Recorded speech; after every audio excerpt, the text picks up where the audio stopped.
You're now listening to the Bomber Podcast. All right, guys. Hey, welcome to the Bomber Cup Podcast today. Super excited about the opportunity to have Christy Connor here with us today and talk a little bit about maybe the state of the game and where training and you know, where the sport has gone and how players are getting developed. I know you spent a lot of time and effort in that arena. So tell everybody a little bit about your background. Where did you play, and tell us about you. Yeah, so I started off at UTSA, and I was a pretty good ball player, and ball player first, and had the opportunity to transfer to LSU, and if you can imagine, big difference between UTSA, Southland Conference, and SEC, and I had a great experience, and I got to go and actually keep going. Yeah, of course. Yeah. Sometimes we have technical stuff like my phone going off, which it goes off a lot. Imagine Let me that, turn right? this off so they're good. Yeah.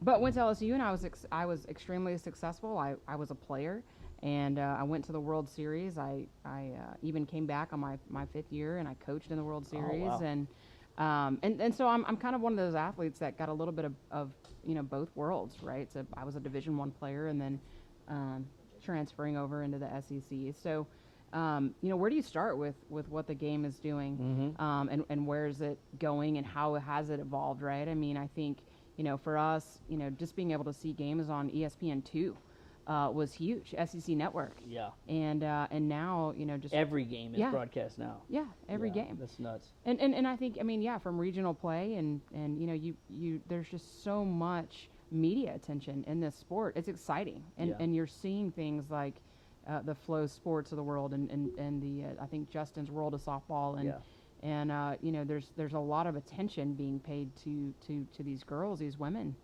It's exciting. Yeah, and I think what's interesting today, I think about, like, even when I got involved in the sport is just from a coaching. I think back, you had your favorite teams and you could maybe see them play. And now, literally, with the Watch ESPN app or whatever that may be, you could watch just about almost every level of the game. Yeah. And I think that's cool because I think it tells every player that that opportunity exists for them, and so I think that's neat, and I hopefully it just continues to grow. I think last year or last couple, I think softball's outperformed baseball in the College World Series. Right. Yeah. Yeah, I think it's exciting, to be a young player in this sport, to see the growth, to see the attention, and I think it's only going to continue to grow, for these players to see, the action in the World Series and just the amount of attention even individual players are receiving at a collegiate level. Yeah. It's only going to enhance the sport, grow the sport. So when you started as a player, describe what training was back like then for you. Yeah, that's funny because I actually told this story this week, and it dates me a little bit. But I hit in a non-A-seed warehouse, and it was the same routine with the coach. I would go, we would do tees, soft toss, and probably hit on a jugs pitching machine. And really my commitment was I hit off of the token machines. And it's interesting because token machines... The iron mics. Yeah, oh, yeah, not even that. I mean, it was like the ball comes from the top and drops in, and every once in a while it misses. And I think I would spend half my time hitting 100-mile-an-hour baseballs and then running back behind the machine to repair it and going back and forth for several hours. But I really think that that's where I put a lot of my focus. Yeah. The softball machine didn't throw hard enough. Yeah, and I think back just, conversely on the baseball side, how much it's changed for me from what I saw. I mean, I'm certainly older than you are, so you think back to how primitive some of our development was, and I look at where players are today and how they train and how they develop, and it's dramatically different. So it's not surprising that the players are better, I feel like, today than they were. They have every resource to develop and be better. I mean, I've owned a 17,000 square foot air conditioned facility. I mean, it's like the Taj Mahal.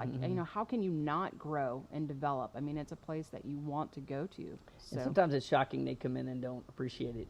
No, they have no idea. Yeah. right? I mean, you're in a sweat box. I mean, we've been in the sweat box where and you're in Houston, Texas. Yeah. We know it's hot. Yeah. And but to be in something like that, and as well as everything that's available out there to enhance your level of play, right? I think it's incredible, like how committed parents are to the development process, and I say that from an appreciative standpoint. Like I really appreciate that parents invest in their children the way that you and I both get to see them do that. And I think it's always important for me to remind our players sometimes, hey, you need to tell your parents thanks, Right. because the sport has certainly grown, and I think in some cases, and some people would say it's too expensive or whatever that may be, and it very well might be in a lot of ways, but I think the market's driven by the market. It's not set by you or me or anybody else, but at the end of the day, the commitment that parents put into their children is phenomenal. I think it's really fun to see when they do those sort of things. They are parents, right? So it's going to be selfless, but the time. I mean, you think about just a weekend, and then, and you have a lot of working parents, right? And it's phenomenal watching some of those parents and their setups at the ballpark. Oh, yeah. And like they're professional Yeah. softball parents or whatever that is. So I always chuckle when I see some of their setups. I'm like, y'all got this mastered. You got this figured out. So you own a facility. You said that, and how have you seen how instructors are training athletes? Not necessarily what the athletes are doing, because it's kind of clear that that's going to be a wide range. But what are you seeing in the sport as it relates to the instructors? I think you're seeing a mix of both. I think that you have some instruction that is a fresh college athlete that wants to give back. And then you have some instructors that have been doing it for a long time that are kind of set in their ways. And then I think you have this kind of the middle.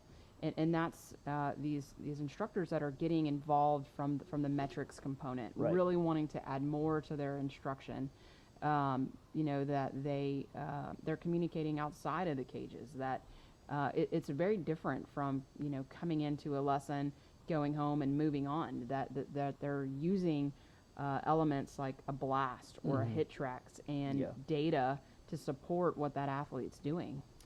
Yeah, and I think it's interesting to me too, watching say, like you mentioned, a new a new instructor to the fraternity of instructors, if you want to call it that, but who maybe just graduated playing, and like you said, I think that's a great way to put it. They want to give back, and I encourage, like we have some of our former players that are Bombers that start giving lessons, and they'll ask me about different aspects of it, and I always encourage them to find a way to differentiate themselves. Like it doesn't take much to stand behind a front toss screen and throw front toss to somebody and have them pay you, and you call that a lesson, right? And you mix in some, hey, you're doing this or doing that, but at the same time, I think the sport has evolved beyond that. I think it's important that it evolves beyond that, and I think that's where maybe we're going to see the biggest growth, I think, is in the way we develop players. Yeah, I mean, I totally agree. I mean, I challenge these younger kids they're kids now, right? But coming out of school to go learn from somebody, pick someone and go learn a little bit. It's not just about what you were taught. This is, if you're truly wanting to give back, you've got to give back at a high level, and you're here to provide something to these players to make them better. Yeah. And that's what I want to see, right? Yeah. I mean, I've been in this game for a long time, been in the instruction business for a long time, and I want to see continued growth. And you see that from what the athletes are doing. Yeah, and I think you see it in their performance. Yeah, absolutely. I mean, Yeah. like some of the home runs that are getting hit by players today are they're phenomenal, and they're great for the sport. I think that's what makes it an exciting sport. And I think one thing, we can talk about how, with the Bombers, how we've integrated the data aspect into our player development. And one of the challenges I see is the old school coach who wants to teach it the way they were taught, and that's how they coach, or that's how they teach, is based on what they know, what they were taught. And so that's that advice I try to give to a lot of players who are going to get in and start doing this, is try to go, like you said, go learn more, right? It may validate to you that maybe some of the things you thought maybe aren't accurate. Right. I learned that once we started talking about the data aspect of it and how it was going to apply in the big scheme of it all, I started to figure out I didn't know certain things, or what I thought was maybe not accurate. So, Yeah, I think that they do need to invest the time to learn, right? If you're going to grow with the sport, and you are invested and this is what you want to do, I mean, you owe it to yourself, and really you owe it to the athlete, right? Go learn about metrics. Go learn, how that is going to make you a better coach. And numbers don't lie. So, so that's I think we've always been in agreement on it's a major component. Yeah. Of building a player, building a hitter. Well, and I think a lot of coaches are, I don't want to say they're scared of it or they're nervous of it or whatever the case may be, but they're just afraid of what they don't know, and that forces them to have to expand their horizon. I think for players, it's unique too. I think players, and I'm finding this, I don't know if you're finding this, but they're really much more engaged when you can show them the data and you can show them physical proof as to why this is what they should be doing. And they're engaged on their phone so much that if we can start to have I love the fact that I can have a hitting conversation with a player based on their blast data. Mm-hmm. Like that's a starting point for me to talk about hitting with them. Right. I think it's really cool. Well, yeah, and I mean we work with girls, right? And women, girls want to know the why.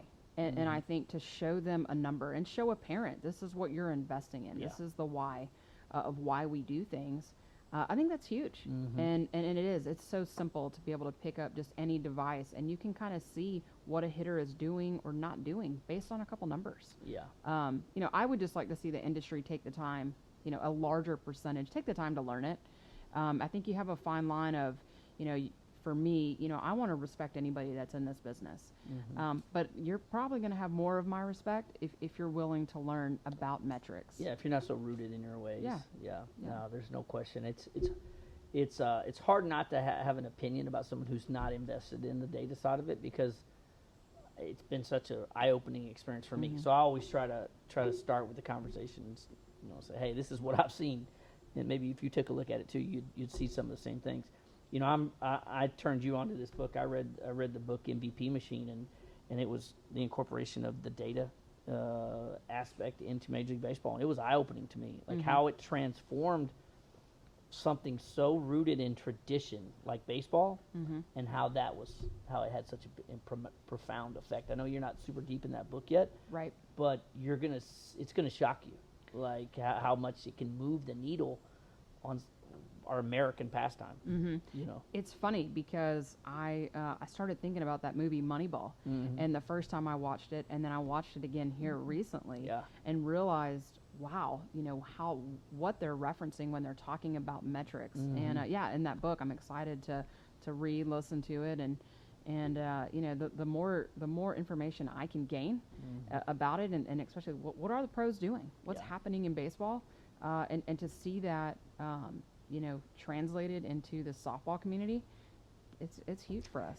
Yeah, and a lot of people ask me, because I talk about the data side of things, and we're pretty invested in it, I talk about it a lot, and they want me to explain how it applies, what's happening in baseball and how it applies to what's happening in softball, and I can't get past the fact that a ball is being thrown and a ball is being hit, right? I mean, it's a batted ball sport.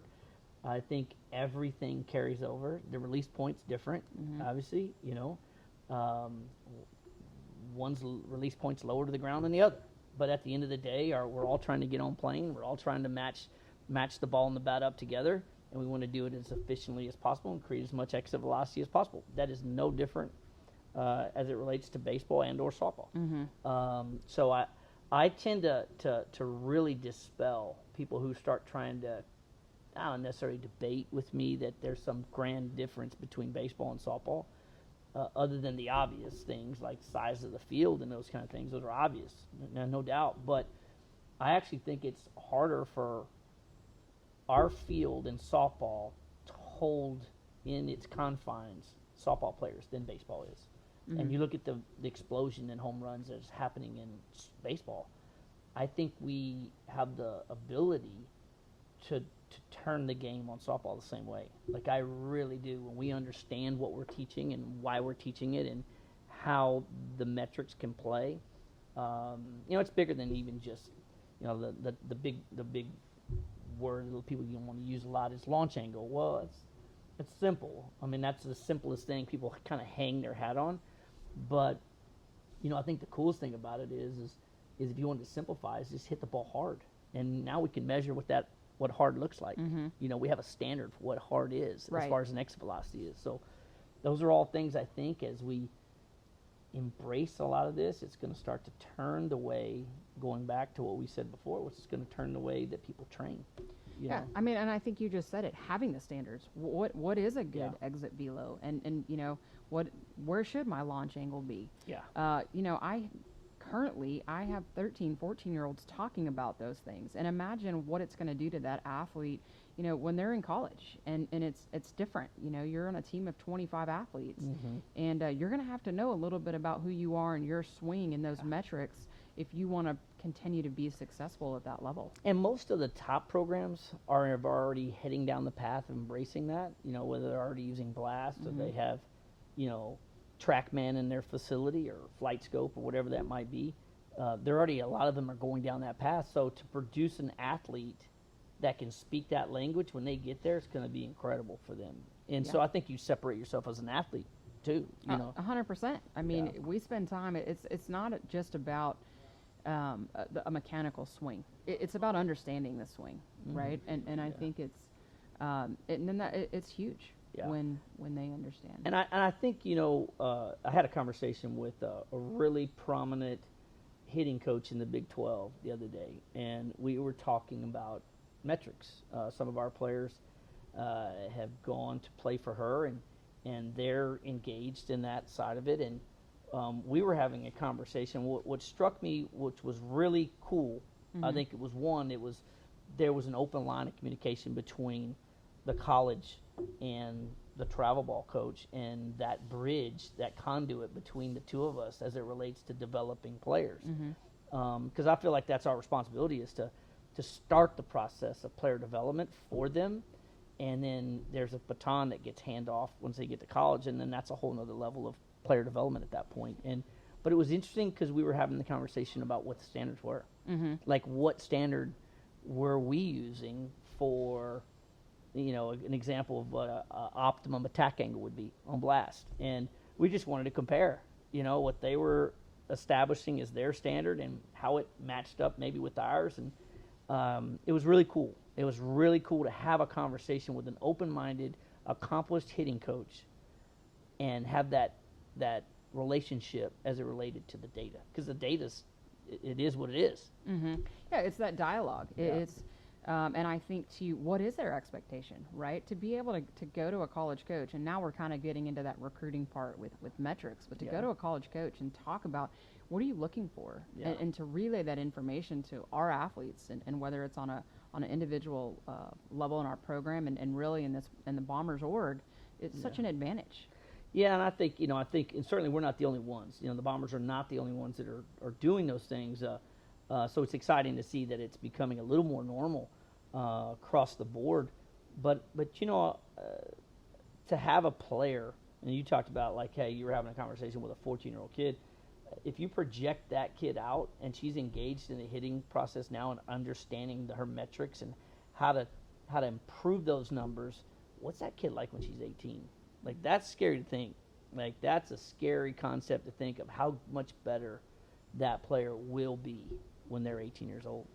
It is scary, right? And it's I think you're going to get hitters that are a lot smarter, and they're going to be able to adapt faster based on a coach's expectation, and so it only enhances their ability and their experience, and to me it makes them an attractive athlete from a college coach. Yeah, you'd like to think so. Yeah, I mean, you'd really like to think so, and I think that a lot of times, I think college coaches got a tough job, man, because they've got to try to identify talent, and there's the low-hanging fruit, the gimmies, right. The easy ones that are easy to see. The kid throwing 66, 67, and she goes out and it translates on the field, and that's an easy one, right? And everybody wants that kid, and one team's going to get her, right? So the hard part is finding something that resembles that and keeps you in the game. So I think they have such a hard job that I'd like to believe that being able to have the metrics and have the data to support the why. Why is this a kid I should target, or why is this a kid we should go after to have at our university, whatever that may be? I'd like to think that that's going to be a neat thing to add to the mix. I think it's not in the mix right now as it relates to softball. I think there's some schools that dabble in it, but it's not the norm. And it's going to be exciting to see as it becomes the norm. And I go back to how when players started training at external facilities and how a big impact it made for the overall athleticism of our players. When kids were going to speed and conditioning, that didn't happen before. Right. You started to see it happen, and you started seeing the sport evolve a little bit more. Yeah, I think it becomes a recruiting component, right? It's an addition, and there's these coaches. There's just so many. You and I both know there's so many teams, there's so many tournaments, so many athletes, It's and tough on so 'em. to differentiate and to have that component in the recruiting process, it's going to bring value. Yeah. And I know that we're seeing the metrics at a lot of the several universities around the country, but I think to see it really get into the recruiting mode and to see what that does it's going to be cool to watch, and I think we're not too far away. No, I think we're on the cusp of it. Right. To be honest with you, I really believe so. And the schools themselves, there's a lot of investment in technology. I know we were at UT this last weekend, and they had installed a Yakkertech system in stadium, in game system, which is going to gather information for them in real time for them. I mean, you're talking about finishing a game and being able to take your athletes right into a video room and be able to look at their numbers and see which pitch worked and which one didn't, and establish your game plan for tomorrow. And like those are things that don't happen in our sport right now. Yeah, that's what and they're we wanna happening, see. but not at that level. Right. Yeah. I think that's what we want to see, right? I mean, now we're talking in-game data and how that's only going to enhance that program, which is probably going to lead to better swings, better athletes, more wins. Yep. That's the ultimate goal is to win. So, to see what technology is doing, and how that is just impacting the larger scale of things. And I just think it's exciting. No, I do too. So, obviously, before we let you get out of here, I know you have a business that you have that's Program 17. Tell me about that. Tell me what's going on there. I think I've been in this industry for a long time. I mean, pretty much since I graduated, I took the instruction route over coaching at the collegiate level, and as we started this conversation, it's just evolved. And I didn't want to be the instructor that was just doing the lesson. I wanted more accountability. Besides, how many swings did you take this week? And I wanted more accountability from myself, and we do that by using metrics like blast and hit tracks. So our program is it's a group lesson. We believe in competition, and so our athletes come in. They have pre-designed tee workouts, and then we usually feed into some type of live work. It just depends on the night. Really what we're working on. It could be we're working counts. We're working. I'm drawing a blank here. Sure. But moving runners. It's a sometimes it's our focus. We're having our intent night, our power night. There's a variation, and really just to It's real specific. It's very specific, and it's the response, right? I mean, I sent a text to a kid about 2 weeks ago. It was a screenshot, and this is real basic in metrics, right? But it was a screenshot of her blast, and I said, "Hey, you're going to continue to be number 2 on total swings for the month." And of course, she texts back, and I checked again last night, and sure enough, the kid jumped into the number 1 spot and screenshotted it and sent it to her. But that's what excites these players, right? Is now not only am I going to compete when I'm in a cage and I'm hitting off a machine or BP or even hit tracks, but my coach is watching me outside of here, and we're here to motivate, push, and make these players enjoy this process. And I think that's really what the program is doing. It's evolving. We like to say that it's exclusive. We want athletes that are here to work, that understand their end game, and it's building a culture. And we're really seeing that culture take form. That's awesome. Now you moved to a new facility. Tell me where that is. I did. So I've decided that I don't want to be in the rental business. That my drive is in the instructional part. So we are moving into a place in Old Katy. I grew up in Katy, Texas. So to say that I own a facility in downtown Katy is That's cool. Yeah, pretty cool, pretty interesting. And it's got 2 lanes, and it's exclusive. It is only for Program 17 athletes. I want them to feel like they have ownership in what we're doing and pride. We're going to add a kind of like a conditioning component called our 7th inning, because that is a part of being a great hitter, great athlete. And so I'm excited. I had purple. I went to LSU, like I've said, so I had purple turf installed last week. Purple turf. All right. It is purple. I've got to come see the purple turf. Yeah. It's it looks like purple shag carpet right now. But right. It's different, right? I mean, it's very different, and it's exciting. I think our athletes are going to, I think they're going to be, surprised and excited just about having a place that is their own. Yeah, that's cool. So if somebody wanted to get a hold of you guys or wanted to inquire about Program 17, what's the best way for them to be able to do something like that? Yeah, so you can send us an email. It's crushingit@program17.com. That's easy. Yeah, easy enough.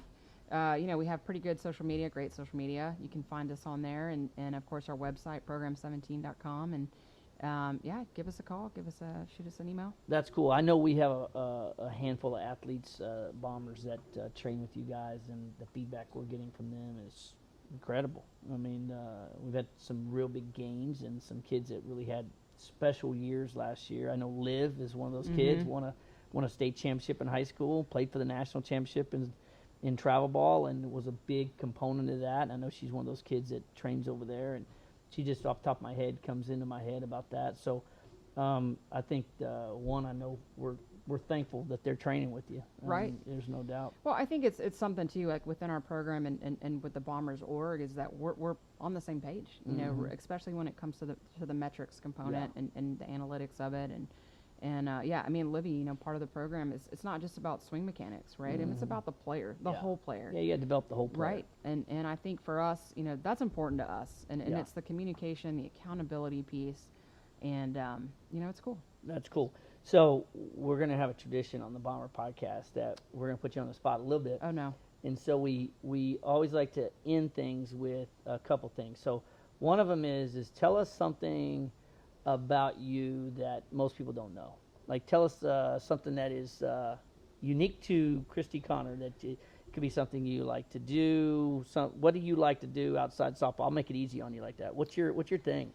Man, what is my thing? That is a really tough one because I am so engaged in softball. I got it. Consumed in the sport. I like to travel. You have a daughter. I have a daughter. Yeah. Most people know that now. Yeah. And so it's kind of two-way. I'm a big traveler, and I think what people don't know is, I've at 38 years old, I've been through hell and back. And I have a 3-year-old that was born in the NICU, and she's a survivor. She's lived there for 200 days, and we were scared. Yeah. And so my take on life's a little different, and I think that's what makes me a better coach. That is cool. That is cool. All right, so here's the hard one. Yeah, you have to tell us your most embarrassing softball moment. Wow, that is. Let me think about this. So my most embarrassing softball moment. I would think that I stole one base in college. You were quick. And I was the slow lefty, and so I want to say it was one of my final games at Tiger Park, and I stole a base, and they was a steal sign given to you, or you just took it? I don't even remember if it was a steal or hit and run. I'm gonna say it was a hit and run. Because I'm not believing that it was. You had 0 steals and then you were giving a steal sign. I'm thinking it was a hit and run. She missed. Right? Okay. So okay. It's effectively. You were still in motion. It was a steal, and I slide, and the announcer calls time. And I get a standing ovation and announces that's my first stolen base ever in my playing career. Did you take the bag? Oh yeah, the field crew came out there and changed. Took the bag. Took the bag. Do you have this? Do you have the bag? I don't think I did. I left it. I was like, man, this isn't. And the worst part about that no one knows is on the steal, I broke my finger, and I thought you were gonna tell me you left early or something. No, broke my finger. Sliding. And sliding. Yeah, and I could slide. I was a ball player. I was, I guess it was just I had to get there, and it's probably that it's been so long since you did slide. It's a perishable Yeah. skill. Yeah, no, I'm sure. I was nervous as hell, but yeah, I mean, after all the years playing college ball, So if we go to the LSU record books for stolen bases, you're on there. You're I'm- in that I'm- category with one. yeah, I'm Like, you turning probably red share here. that with somebody. yeah, one. Yeah, It's one. it's awesome. Yeah. It's good. So speed is not necessarily your strong suit. No, it's not. You didn't have to run hard when you were hitting them over the fence. Give me a break. So you jogged a lot. I jogged a lot. I got did. you. Yeah. All right, cool stuff. Well, again, thank you for being here today. This is cool. This is one of the first episodes we have done, and I thought it would be really cool to kind of talk about the way players are being trained and kind of how data is factoring. I know you're heavily involved in those kind of things, and I know you're doing great things at your facility. So it's awesome to have you here and to get a chance to talk to that about that. So we appreciate you being here. Awesome. All Thanks, right, Scott. thanks. Take care.